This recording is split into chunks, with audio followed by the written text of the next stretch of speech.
இனிமே கண்ணை மூடிட்டு கடலை எண்ணெய் வாங்கலாம். ஏன்னா மந்த்ரா கடலை எண்ணெய் இதயத்தின் தயாரிப்பு. மீடியா உங்கள் கனவா? படிக்கும் அனைவருக்கும் internship, placement assistance. Pandey school of journalism short term கோர்ஸில் உடனே சேர 7338824242.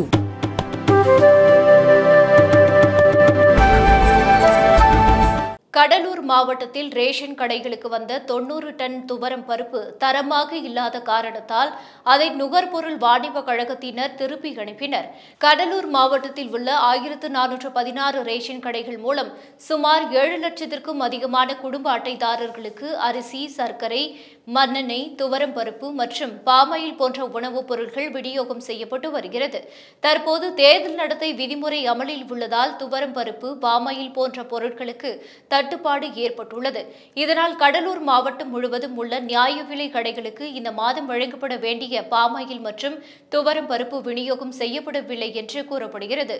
கடலூர் மாவட்டம் முழுவதும் உள்ள குடும்ப அட்டைக்காரர்களுக்கு விநியோகம் செய்ய 620 டன் துவரம் பருப்பு தேவைப்படும் நிலையில் கடலூர் நுகர்பொருள் வாணிப கழக கிடங்கிற்கு தனியார் நிறுவனத்திடமிருந்து 90 டன் துவரம் பருப்பு வந்துள்ளது.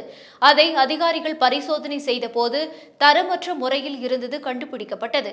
இதனையடுத்து தரமற்ற முறையில் உள்ள துவரம் பருப்புகளை அதிகாரிகள் திருப்பி அனுப்பவும் நடவடிக்கையில் ஈடுபட்டுள்ளனர். தரம் இல்லாத துவரம் பருப்பை பொதுமக்களுக்கு விநியோகம் செய்தால் அரசுக்கு அவப்பெயர் ஏற்படும் என்பதால் தரமற்ற 90 டன் துவரம் பருப்பை திருப்பி அனுப்புவதாக தகவல் வெளியாகியுள்ளது.